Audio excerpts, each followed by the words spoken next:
If you wanna be solicitors, why don't you come and visit us at SQETV? This is SQETV, the YouTube channel for wannabe solicitors with me, Jonny Hurst. In this episode, top tips for SQE1 Part 1. SQETV. So this series of videos is all focused on helping you get ready for the SQE1 assessments. It's based on a lot of feedback I've received from students who've been through those assessments, as well as some observations of my own in order to optimise candidates' performance in the assessments. What we're going to look at are the following things in this video, part 1. First of all, the booking window and how you choose when you decide to sit each of your SQE assessments. We'll then move on and look at the SQE1 specification itself to make sure that you are fully prepared to cover all the areas possible that could come up in the exam and the type of questions that could be asked in SQE1. We'll then move on to look at how you optimise your time between the morning and afternoon papers of SQE1, and finally end up with how you actually manage your time during the course of the SQE1 assessment. So lots of top tips to get on with. Let's look at each of these one by one. SQETV. So what are the top tips we have for you when booking your SQE1 assessment dates? Well, firstly, when it comes to the booking window that will open, and it'll be advertised on the SRA's website when the relevant booking window opens, you need to diarise that date and make sure you're clear of all commitments on that date. Why? Well, unfortunately, it takes a long time to get yourself onto the page where you can actually register for the SQE1 assessment. So you could be waiting several hours, sometimes most of the day. So make sure you diarise and clear that day in question. Secondly, consider your choice of location very carefully. Different things can appeal to different people. Certainly the travel distance is really important. Make sure that you're not having to travel long distances by rail or motorways that could get delays. Think of the size of the venue. Some people like smaller venues rather than bigger venues. Think about the time of registration. Some venues require you to register 2 hours in advance of the start time. If you've got a 9 a.m. start time, you've got to register at 7 a.m. That's incredibly early, certainly for me. And also think about the amenities at the venue. Is it based out of town, or is it based maybe on a busy high street where you can go and get access to food and drink between the exams? And finally, optimise your timing of your choice of your sits of FLK1 and FLK2. Most students would prefer the maximum time between the assessments, so booking on the Monday of one week and the Friday of the following week to maximise your revision time for FLK2. SQETV.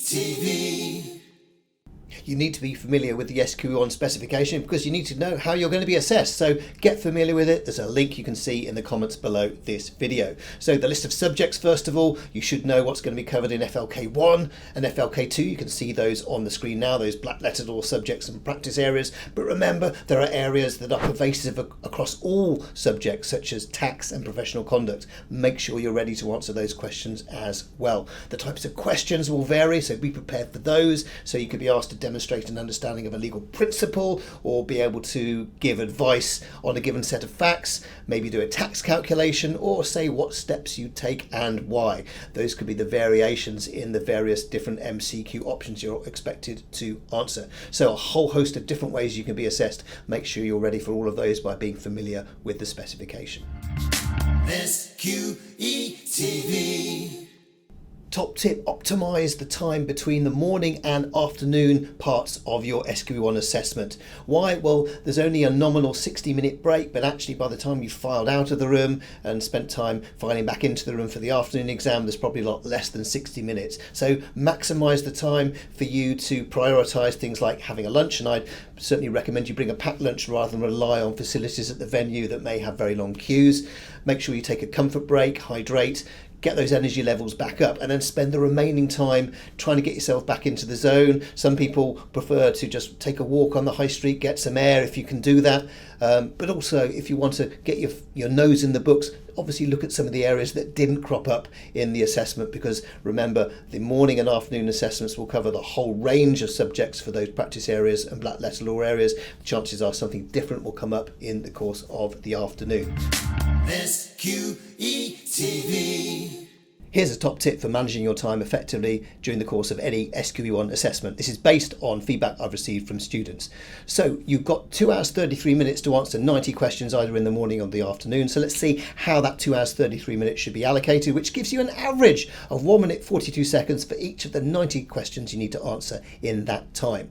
So what I suggest you do is to divide the time into 4 equal parts of 37 minutes to answer 23 questions in the first quarter, 23 questions in the second quarter, and in each of the last 2 quarters you should have 22 questions to answer in 37 minutes. That leaves you 5 minutes at the end to go back to questions that you weren't sure of or want to go over again. Now, things don't always work out perfectly, but that's maybe just one suggestion, because what you want to make sure you do is to give yourself a decent amount of time to answer each question and not have to rush towards the back end of the exam. SQETV. So that was part 1 of our top tips for students sitting the SQE1 assessments. I really hope you found it useful, and thank you so much to the students who shared their experiences with us. It's going to be really helpful to all of our viewers to make sure that you don't make the mistakes they did or learn from their experience, because what we hear all the time is students wish they'd known whatever the issue was before they actually sat the assessment. So by learning what these issues are in advance, it allows you time to plan for all of these eventualities and improve your mark along the way. So coming up in part 2 in this series, you'll have a chance to look at how we approach our revision to FLK2. Why is that important? Well, students are typically performing less well in FLK2 than FLK1. We'll look at why that's the case and give you strategies to make sure you can maximise your mark. Secondly, we'll look at handling difficult questions during the course of the SQE1 assessments. When there's 360, there are going to be some questions that you're going to be finding really difficult. How do you manage that?